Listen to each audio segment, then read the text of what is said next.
서울시는 최근 그린벨트 해제를 통해 신혼부부와 청년들에게 공급 확대를 하겠다는 내용을 발표했습니다. 서울시 그린벨트 해제와 주택 공급 확대하겠다는 내용은 서울에서 12년 만에 그린벨트가 해제되는 것이라 많은 분들이 관심을 가지고 있습니다. 실질적으로 이명박 정부를 마지막으로 해제가 되지 않았기 때문에 그 대상지가 어디며 해제되는 규모에 따라서 서울의 주택 시장에 큰 영향을 줄 것으로 예상됩니다. 그린벨트는 도시의 무질서한 확산 방지와 도시의 자연환경 보전 따위를 위해 국토교통부 장관이 도시 개발을 제한하도록 지정한 구역을 말하며 서울시에서 해제하겠다는 구역은 이미 녹지 기능을 상실한 지역에 한해 개발을 허용하므로 신혼부부와 청년을 위한 주거지를 공급하겠다는 계획입니다. 그린벨트를 해제하여 신혼부부 자가주택 건설을 진행할 계획이며 이 주택은 신혼부부가 소득과 관계없이 10년간 전세로 거주한 뒤 아이를 출산한다면 최대 20년까지 거주할 수 있도록 하는 제도입니다. 이때 아이들 2명 이상을 출산할 경우에는 시세보다 10에서 20% 저렴한 가격으로 매입할 수 있습니다. 최근 들어 저출산 문제가 우리나라뿐 아니라 전 세계적으로 문제가 되고 있기 때문에 정부에서도 저출산을 해결하기 위한 하나의 정책이라고 볼 수 있습니다. 해제되는 지역은 현재 정부에서는 올해 11월에 5만 가구 규모의 후보지를 공개하고 이 중 1만 가구 이상이 서울 그린벨트에서 풀릴 것이라는 것이 많은 분들이 주목하고 있습니다.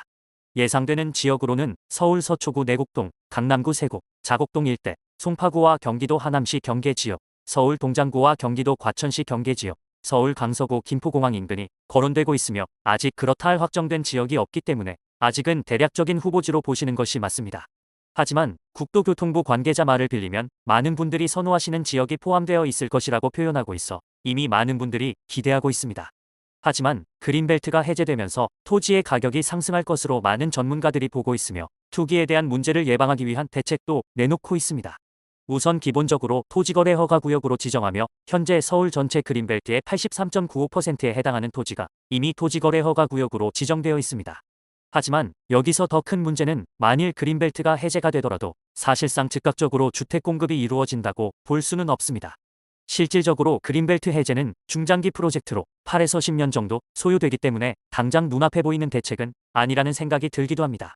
8.8 대책과 더불어 서울시는 이와 같은 노력을 통해서 6년 동안 약 13만 가구를 착공해서 공급하겠다는 입장이며 지금까지도 사실상 대부분의 정부에서는 주택 공급량을 확대하여 부동산 가격을 낮추겠다는 당찬 포부는 있었지만 현실은 쉽지 않았습니다.